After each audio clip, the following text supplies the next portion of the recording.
previously.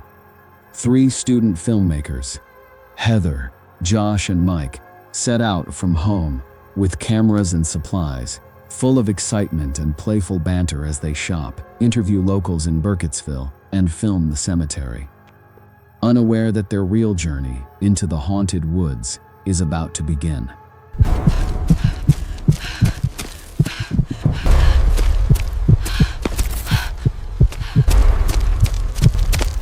They located a suitable spot and began setting up camp in the worsening weather. Heather remarked that she didn't have a tent for 3 people. I don't have a tent for 3 people. I'm not usually traveling with 2 men. With 2 men. Mike played with a stick stuck in the ground, and Heather had him demonstrate its purpose for the camera as he leaned on it dramatically. As night fell, the rain poured heavily, preventing them from starting a proper fire. Inside the tent, tensions and bodily discomforts emerged. Man, something in here stinks. Is that you two or what? Funny, you get to freely gas out the whole place, but I can't even have 1 cigarette without a lecture. Laughter echoed in the confined space, but the mood was shifting. The next morning, Heather asked if the others had heard noises during the night. Did any of you hear noises last night? She admitted sleeping like a rock, but Josh described 2 separate sounds, one possibly an owl, the other a distinct cackling. I heard something, yeah, but I figured it was just you two moving around or the wind messing with the tent. Cackling. Mike said he would have shit in his pants if he'd heard it. The crew studied their map, with Josh filming as Heather explained their position. She insisted, I know exactly where we're going. Though Josh and Mike expressed doubts after the previous day's navigation issues. Despite the growing friction, they continued hiking toward what Heather believed was the cemetery. Find the trail. There's a trail marker right on top of that hill. We'll take the shortcut. It's faster that way. We prefer shortcuts that stay on level ground, not ones that send us climbing a mountain. During a break, Heather filmed Mike's bare chest, commenting on his sporadic hair patterns in a light-hearted, teasing manner. Josh pointed out countries on the hair patches: Uruguay here, Paraguay there, and Heather spotted Bolivia. They discovered a dead mouse on the forest floor, prompting jokes about witchcraft versus God. Later, Josh spotted Heather squatting behind trees to relieve herself and jokingly asked if it was the Blair witch. The hike intensified as they pushed toward the cemetery. Heather remained optimistic, claiming they were hot on the cemetery's trail and would reach it in about 90 minutes. Mike and Josh grew more skeptical, especially as off-trail hiking continued. Tensions rose when Josh declared they were in the middle of the woods. We're in the middle of the woods, Heather. There is no shortcut out here. Heather defended her navigation, insisting she knew the points on the map. I know exactly where we are. I've marked these points myself. I'm not guessing here. Mike complained about the heavy equipment and the lack of scouting, while Heather reminded him he had agreed to the project. Josh attempted to mediate, pulling out the map and trying to chart their course. Mike found the map confusing, calling it Greek to him, but placed reluctant trust in Heather. The group crossed a stream on a fallen log. Mike advised baby steps, and Josh crawled across carefully. Heather encouraged them by reminding everyone how cool the cemetery footage would be. After Josh successfully crossed, he warned Mike it was too difficult, he'd have to belly crawl. They debated how to get the DAT recorder across the slippery, moss-covered log. Suddenly, a loud crack sounded as the log broke under Josh, causing momentary panic, though no one was seriously hurt.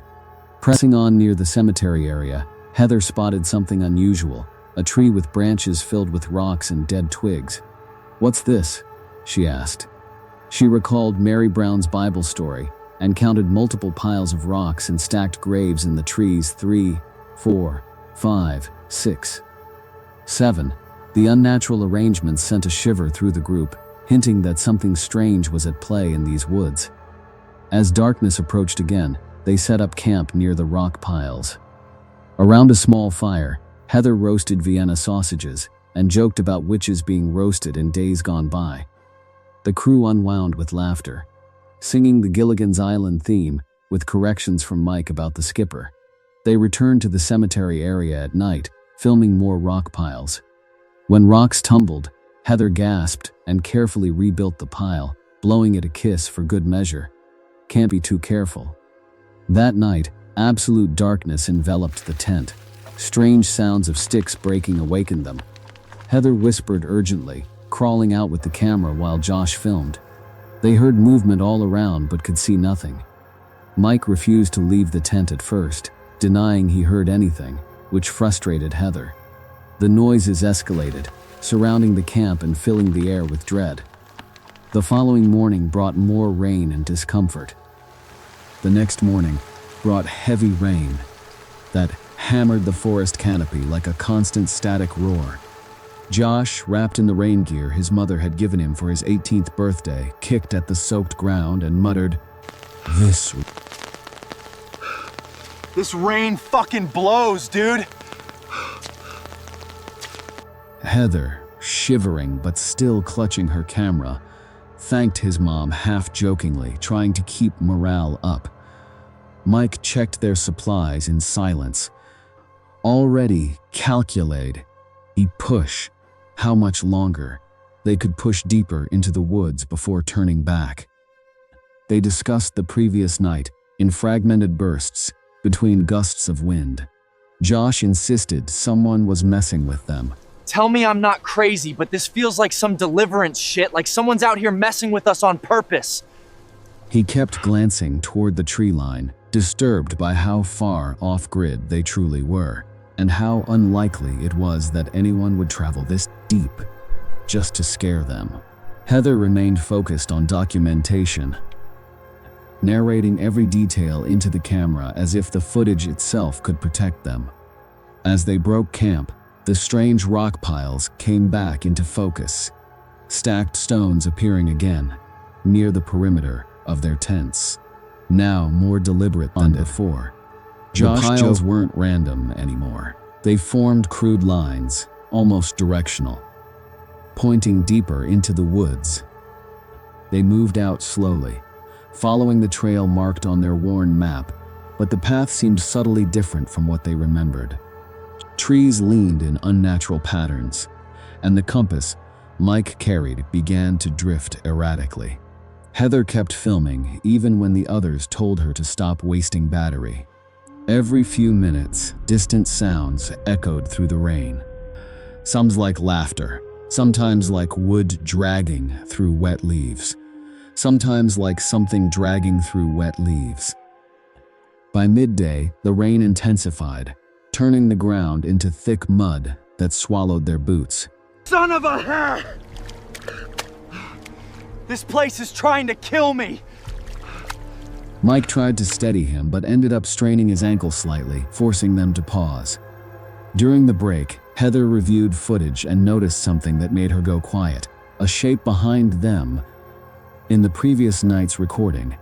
Too blurred to identify, but clearly not one of them. That discovery changed the tone completely.